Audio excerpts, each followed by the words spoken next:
بسم اللہ الرحمن الرحیم۔ السلام علیکم۔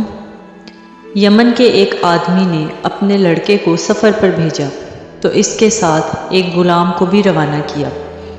راستے میں کسی بات پر دونوں میں جھگڑا ہو گیا۔ کوفہ پہنچ کر غلام نے دعویٰ کر دیا کہ یہ لڑکا میرا غلام ہے اور میں اس کا آقا ہوں۔ یہ کہہ کر اس نے لڑکے کو بیچنا چاہا۔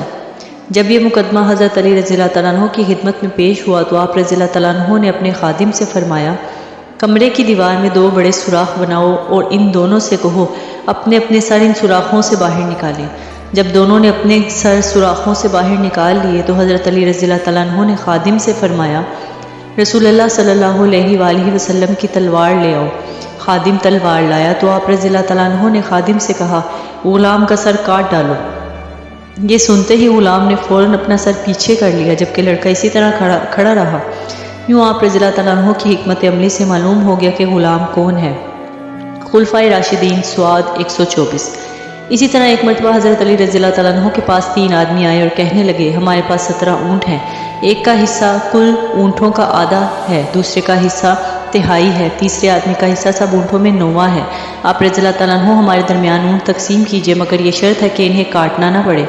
حضرت علی رضی اللہ تعالیٰ عنہ نے بیت المال سے 1 اونٹ منگوایا۔ اب 18 اونٹ ہو گئے۔ پہلے شخص جس کا حصہ تمام اونٹوں میں آدھا تھا اسے 18 کے آدھے یعنی 9 اونٹ دے دیے۔ دوسرا شخص جس کا حصہ تہائی تھا اسے 18 کا تہائی یعنی 6 اونٹ دے دیے۔ پھر تیسرا شخص جس کا حصہ کل اونٹوں میں 9واں تھا اسے کل اونٹوں کا 9واں حصہ یعنی 18 میں سے 2 اونٹ دے دیے۔ اس طرح آپ رضی اللہ تعالیٰ عنہ نے حسن تدبیر سے ایک مشکل مسئلے کا فیصلہ کر دیا اور 9، 6 اور 2 اونٹ ملا کر کل 17 اونٹ ان تینوں میں تقسیم بھی کر دیے اور کسی اونٹ کو کاٹنا بھی نہ پڑا۔ ایک اونٹ جو باقی بچا اسے بیت المال میں واپس پہنچا دیا۔ خلفائے راشدین سواد 126۔ ایک مرتبہ 2 شخص صبح کے وقت کھانا کھانے کے لیے بیٹھے تھے۔ ایک کے پاس 5 روٹیاں جبکہ دوسرے کے پاس 3 روٹیاں تھیں۔ اتنے میں ادھر سے ایک شخص گزرا، ان دونوں نے اس کو بھی اپنے ساتھ بٹھا لیا اور تینوں نے وہ 8 روٹیاں مل کر کھا لی۔ تیسرے شخص نے جاتے ہوئے 8 درہم ان دونوں کو دیے اور کہا، میں نے تمہارے ساتھ جو کھانا کھایا ہے اس کی یہ قیمت ہے، تم اسے آپس میں تقسیم کر لو۔ اب ان دونوں میں تقسیم پر جھگڑا ہوا۔ 5 روٹیوں والے شخص نے کہا، میں 5 درہم لوں گا کیونکہ میری روٹیاں 5 تھیں، اور تم 3 درہم لوگے کیونکہ تمہاری روٹیاں 3 تھیں۔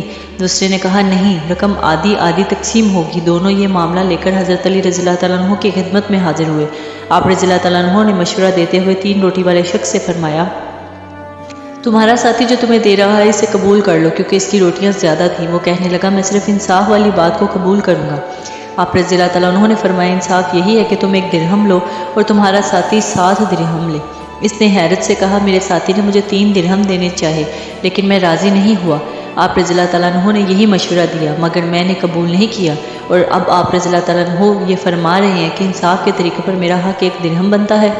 آپ رضی اللہ تعالیٰ عنہ مجھے سمجھائیے کہ میرا حق 1 درہم کیسے ہے، پھر میں 1 درہم قبول کر لوں گا۔ آپ رضی اللہ تعالیٰ عنہ نے فرمایا، 8 روٹیوں کے 24 حصے تم 3 آدمیوں نے کھائے۔ یہ پتہ نہیں کہ کس نے کم کھایا اور کس نے زیادہ کھایا، اس لیے یہ سمجھ لو کہ سب نے برابر برابر کھایا، یعنی ہر ایک نے 8 حصے کھائے۔ تم نے اپنی 3 روٹیوں کے 9 حصوں میں سے 8 حصے کھا لیے، تمہارا 1 حصہ باقی رہا، اور تمہارے ساتھی نے اپنی 5 روٹیوں کے 15 حصوں میں سے 8 حصے کھائے، اس کے 7 حصے باقی رہے۔ تیسرے شخص نے تمہاری روٹیوں میں سے 1 حصہ کھایا اور تمہارے ساتھی کے 7 حصے کھائے۔ اب انصاف کے مطابق تم کو 1 درہم اور تمہارے ساتھی کو 7 درہم ملیں گے۔ تفصیل سننے کے بعد اس جھگڑنے والے شخص کو 1 درہم لینا پڑا۔ مرحوم کی وصیت۔ ایک شخص نے مرتے وقت اپنے دوست کو 10,000 دیے اور وصیت کی، جب تم میرے لڑکے سے ملاقات کرو تو اس میں سے جو تم چاہو وہ اس کو دے دینا۔ اتفاق سے کچھ ہی روز بعد اس کا لڑکا وطن واپس آ گیا۔